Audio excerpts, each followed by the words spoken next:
Channel को subscribe, like और share करें। नोटिफिकेशन पाने के लिए बेल आइकन। लोग अरविंद केजरीवाल के लिए विरोध के लिए खड़े हुए, चाहे वो कृष्णा नगर हो या दिल्ली का कोई कोना हो। आज हमारे शास्त्री पार्क से हसीबुल हसन जी एक टावर पर चढ़ गए। आवाज़ उठी कि पैसे देकर टिकट दिए गए। आरोप लगने लगे हैं। ये आज की बात नहीं कहता है कि पैसा लिया या नहीं लिया, सवाल उठता है आरोप लगे।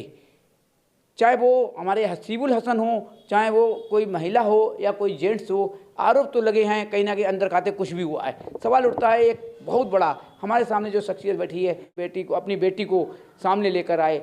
सवाल उठा कि जब टिकट का नंबर आया तो नाम बिल्कुल नदारद नज़र आया। जब मैंने आज की बात नहीं हर जगह बातचीत की तो सबके तकलीफ एक बहुत अंदर से तकलीफ थी। नरेंद्र शर्मा नन्नू की बेटी हिमानी जी का टिकट काटा तो क्यों? ऐसे ही नरेंद्र शर्मा नन्नू जी हर किसी के काम आने वाले हैं। आज इनको इस तरीके से कहा गया, कोई शब्द नहीं है। क्या कहना चाहेंगे जिस तरीके से आपने बराबर कहा है मैं ना पार्टी छोड़ूंगा ना किसी, लोगों ने कह दिया मैं निर्दलीय लड़ूंगा, मैं विरोध करूंगा।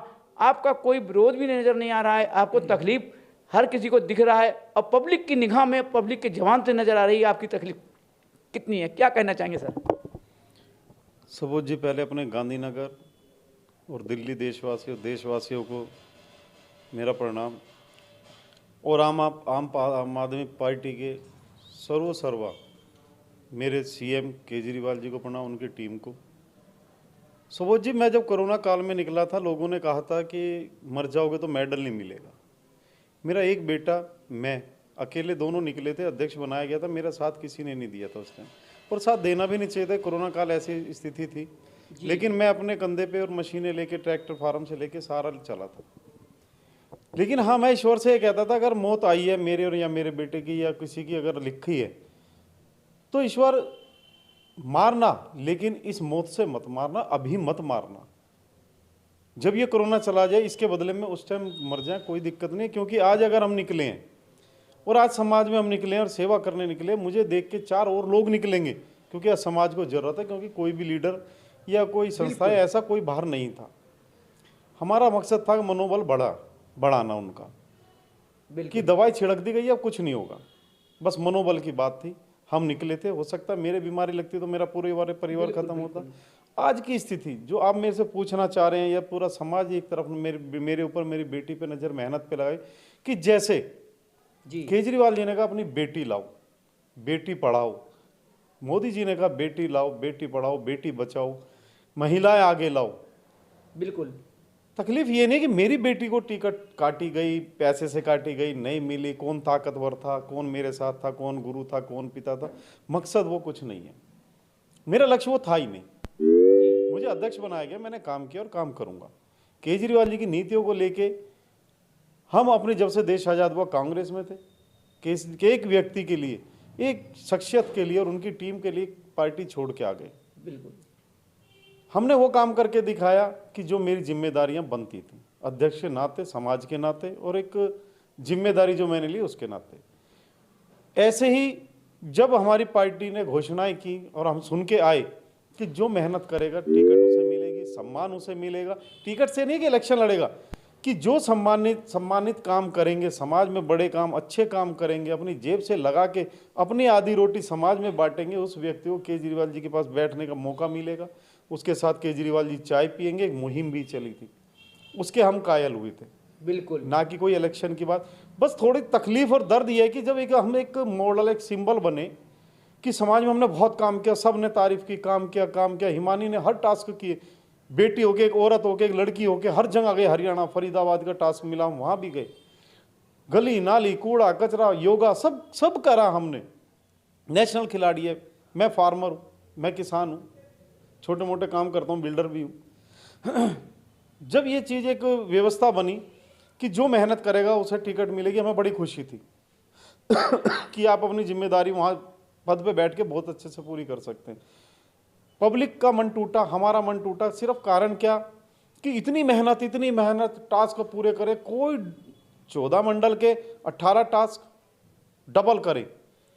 लोग मेरे पे नजर लगा। मुझे तकलीफ नहीं है कि टिकट नहीं मिली, मेरी बेटी को नहीं मिली, नहीं मिलनी चाहिए हमें, और बिल्कुल भी नहीं मिलनी चाहिए। हमने अपने मन से काम किए, दबाव में नहीं किए, डर से नहीं किया, अपने मन बिल्कुल से। बिल्कुल, इसमें कोई शक नहीं। बस तकलीफ क्या है कि लोगों को मेरी तरफ एक नज़र थी, मेरी बेटी और मेरे समाज और मेरे साथियों की तरफ नज़र थी कि जितनी इन लोगों ने मेहनत की है, अगर आज इन्हें टिकट नहीं मिली तो कोई मेहनत नहीं करेगा, सब बैग लेंगे या चापलूसी करेंगे, जो भी आजकल का एक माहौल, एक प्रथाएं चली आ रही हैं। जी जी। और हमें यह विश्वास था कि पूरी दिल्ली में या देश में केजरीवाल जी की नज़र है, जो मेहनती है उसे टिकट मिलेगी, घर बैठे मिलेगी और पार्टी अपनी तरफ से उसे लड़वाएगी। यही एक लक्ष्य था, लेकिन बहुतों का मन टूटा।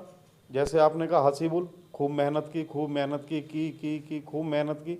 पार्टी या हमारे जो ऊपर लीडर थे, हसीबुल को ये कहते हैं ज़्यादा मेहनत करने की ज़रूरत नहीं है, हम नया चेहरा लाएंगे। बात खत्म थी। हमें कहते हैं आप मेहनत करो या मत करो, हम आपको टिकट नहीं देंगे, नया चेहरा लाएंगे। हम उतनी करते। आज मन टूट रहा है, लोगों के मन टूट रहे, पूरी दिल्ली परेशान है, पूरा देश देख रहा है कि जिन्होंने मेहनत की, जिन्होंने अंत मेहनत की, उन्होंने लीडरों ने देखा तक नहीं, उन्हें पसंद तक नहीं किया। जो दूसरी पार्टियों से उन्हें टिकटें दी गई, हमें उनका भी ऐतराज़ नहीं है, हम भी तो आए हैं।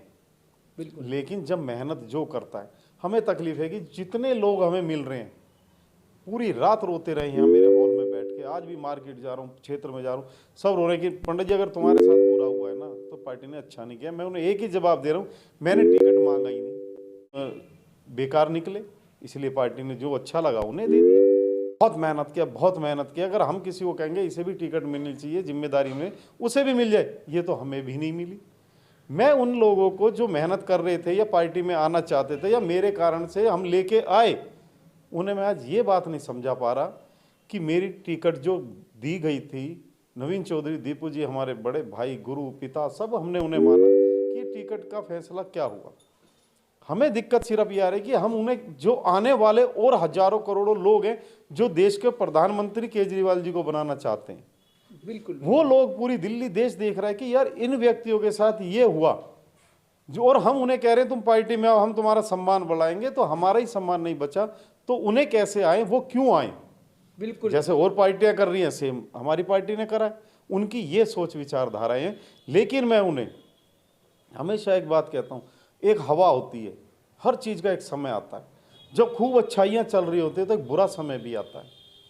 जब पार्टी ने मुझे अध्यक्ष बना के सम्मान दिया और लीडरशिप पे सबका ध्यान था मेरी तरफ कि वो फलाना आदमी कोरोना काल में कर रहा है, बेटी हर टास्क कर रही है, सिर्फ एक दिल्ली की महिलाएं में एक बेटी मेरी ऐसी है जिसने गली में, बाहर, अंदर, हरियाणा, सब जगह टास्क पूरे करे। मेरी नहीं, ये आपकी बेटी है, हिमानी मेरी बेटी, मैंने आपको दिया, अनुजा आपको दिया, मैं आपको समर्पित हूँ। सिर्फ दुख इतना हो रहा है कि जब मेरे पे लोग नजरें हैं जिन्हें मैं लेके आया पार्टी में या जो आना चाहते हैं भविष्य में आम पार्टी में, उन पे दबाव बना है, वो परेशानी में आए हैं कि जब ये लोग, हमारे साथ ऐसा हुआ, बिना सोचे समझे हुआ, क्या निर्णय हुआ, मैं उन्हें ना जवाब नहीं दे पा रहा कि ये वाला जो कैंडिडेट हमारे खिलाफ आया है या पार्टी ने हमें दिया है, हम ये सफाई नहीं दे पा रहे कि हम गलत। लेकिन मैं ये कहता हूँ, हम कहीं ना कहीं अपनी पार्टी हाई कमान में, अपनी कैबिनेट में खड़े नहीं उतरे, इसीलिए हमें टिकट नहीं मिला। लगा जिसे दिया सिर माथे पे, हमें पार्टी भविष्य में जो जिम्मेदारी की उसे निभाएंगे। दर्द सिर्फ इतना है कि जो हमें देख रहे थे और आना चाहते थे इस पार्टी में और केजरीवाल जी को प्रधानमंत्री के रूप में देखना चाहते थे, उनमें ब्रेक लगी है। हंसी बोला, अगर टावर पे चढ़ा है तो वो क्यों चढ़ा है। जब एक बेटा मेहनत कर रहा है, अगर वो कुछ डिमांड कर रहा है, गलती कर रहा है या अच्छाई कर रहा है, बैठना चाहिए, बिठाना चाहिए। लेकिन मैं हसीबुल भाई को भी ये कहता हूँ, अगर तुम 10 कदम या 5 कदम गलती से भावुक होके और ऊपर चढ़े जाते, तार ऊपर से तुम्हें पावर खींच लेती, परिवार को नुकसान इतना बड़ा होता, कोई देखने नहीं आता, ना समाज, ना पार्टी, ना लोग। अपना परिवार भी चलाना है तुमने, समाज भी चलाना है, क्षेत्र भी चलाना है, और देश की नज़रें हैं, पार्टी की नज़रें अच्छे लोगों पे। हम पे कांग्रेस ने भी कहा, बीजेपी ने भी कहा कि नरेंद्र भाई तुम्हारे साथ बुरा हुआ। जी बिल्कुल बुरा हो गया, मान तो लिया, लेकिन किया मेरी पार्टी ने, अच्छे के लिए किया। मैं सपने पे पूरा नहीं था इसलिए किया। मैं जहाँ हूँ वहीं रहूँगा। मैं सम्मान सबका करता हूँ। आज लौट के जाने के लिए मेरे पे कोई रास्ता नहीं है, ना मैं जाऊँगा, ना मेरी बेटी जाएगी, ना मेरे साथी जाएंगे। आम पार्टी की सेवा करते थे। लेकिन मैं फिर एक बात कहना चाहता हूँ, लोगों की नज़रें सिर्फ ये थी कि जब नरेंद्र और हिमानी इतनी मेहनत कर, इनके साथ ही इतनी कोरोना काल से अपनी जेब से सारा कुछ कर दिया, आज इनकी टिकट कटी है तो पार्टी पे विश्वास कम हो गया। लेकिन हम फिर उन्हें मनाएंगे। अपने बड़ों को, केजरीवाल जी को मैं सल्यूट आज भी करता हूँ। अपने जितने अधिकारी हैं, मंत्री हैं और अपने मंत्रिमंडल है, जो उनका फैसला नरेंद्र शर्मा, उसके समाज, उसके परिवार को मंजूर। एक केजरीवाल जी का था, मरते तो उस झंडे में ही लिपट के जाते हैं। बिल्कुल बिल्कुल। आज सुबोध जी आपने बहुत बड़ी बात कही। मैंने नवीन चौधरी दीपू जी को कभी कभी, जैसे दुर्गेश पाठक जी का इलेक्शन था, हमने जिस दिन से, पहले दिन से और लास्ट दिन तक, अगले दिन वोटिंग थी, 2 गाड़ियां लगातार अपनी जेब से, अपने खर्चे से, आदेश था कि इतना करेंगे तो कैसे करेंगे, हमने अपने आप करा। जितने टास्क है अपनी जेब से करे, जितने काम आए। हरियाणा गई हिमानी, 2 गाड़ियां लेके जाते थे। फरीदाबाद का हमें विधानसभा प्रभारी हिमानी को बनाएगा, हम वहां भी ऐसे ही जाते थे, अपनी जेब से खर्चा। कभी पार्टी को, कभी नवीन चौधरी दीपू या अपने लीडर साथियों को भी तंग नहीं करा। खर्चे बहुत होते हैं, इतना आसान कुछ भी नहीं है। बिल्कुल। हाई कमान से मुझे कोई शिकायत नहीं है, क्योंकि गलती मेरी है कि मैं कभी उन्हें जाके नहीं मिला कि मैं नरेंद्र शर्मा, मैंने हमेशा हाथ पैर जोड़े दीपू भाई साहब के, दीपू चौधरी के, कि आप मुझे उन्हें मिलवा तो दो। आज दुर्गेश जी का जन्मदिन है, मिलवा तो दो। गोपाल राय जी से एक बार मिलवा तो दो।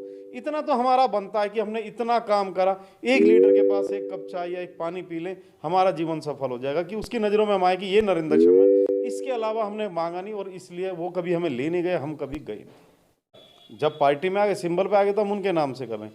हाँ, मैंने कभी अपने राजा नवीन चौधरी को, या अपने राजा सीएम, या मेरे जो ये राजा हैं मंत्री, जितने भी हैं हमारे कैबिनेट के मंत्री, कभी उन्हें चापलूसी के लिए नहीं गया कि देखो जी मैंने कितना काम करा।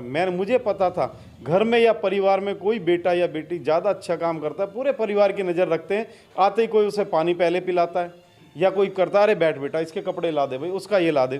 क्यों? वो घर चला रहा है, वो अच्छे काम कर रहा है, उस पर नज़र रहती है। मुझे भी ये था कि मेरे समाज और मेरा सब तो देख ही रहा है, मेरा हाईकमान मुझे डायरेक्ट देख रहा है। मुझे उम्मीद नवीन चौधरी दीपू से थी कि उनके लिए हम यहाँ पार्टी में आए, उनके साथ जुड़े, काम किया, और उन्हें कभी परेशान नहीं किया, उनसे ज़्यादा काम करके दिखाया। लेकिन आखिर में हमारा रिज्यूम तक नहीं गया उनके हाथों से, हमारा उनके तरफ से नाम तक नहीं था हाईकमान पे कि ये लोग भी काम कर रहे हैं। वो दर्द था, है और हमेशा रहेगा कि जिनके लिए सब कुछ झोंक दिया। अगर मरता तो नरेंद्र शर्मा, उसका बेटा मरता, परिवार मरता। नवीन चौधरी दीपू ने हमें कुछ नहीं देना था, पार्टी ने नहीं देना था, हम अपनी मर्जी से गए थे।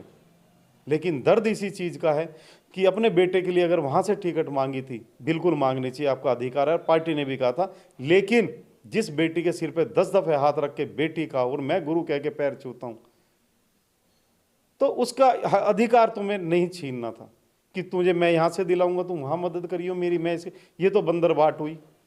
तो फिर आज मैं फिर वही दर्द आ रहा है मुझे टिकट से दर्द नहीं आ रहा, मुझे दर्द आ रहा है कि अगर जब मेरी इतनी मेहनत करने के बाद मेरे साथ ऐसा हुआ, तो आज मैं किसे विश्वास लेके आऊँगा कि तू पार्टी में, देख पार्टी कितनी खूबसूरत है या बहुत अच्छा माहौल है।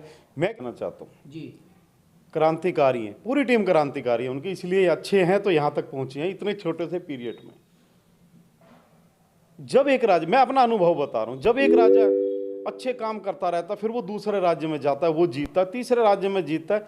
जब राजा जहां से वो चला था जी, जिस गांव से, जिस शहर से राजा बन के चलने के बाद, 10 राज्य जीतने के बाद वो सम्राट बनता चला गया। वो जब जब जो राजा पीछे वाला गांव नहीं देखेगा कि जिसे तू जीत के आ रहा है वो ठीक है, उसकी व्यवस्था ठीक है, वहां के राज्यपाल, राजा या जिन्हें तुमने जिम्मेदारी अधिकारी को दी है, क्या वो ठीक है, या प्रजा का पतन तो नहीं हो रहा, उनसे कोई कर तो नहीं लिया जा रहा, उनके साथ अत्याचार तो नहीं हो रहा। जब आप आगे ही बढ़ते चले जाओगे और पीछे नहीं देखोगे, तो जो पीछे हो रहा है वो खत्म होता जाएगा। आपको लग रहा है 100 गांव या 100 स्टेट होती जा रही हैं ठीक, लेकिन वो सारी खत्म हो गई। जब आप मुड़ के देखोगे तो जहां खड़े थे सिर्फ वहां खड़े रह जाओगे, और आपके साथ एक प्रजा या एक लोग या एक व्यक्ति नहीं होगे जो इच्छावादी लोग हैं।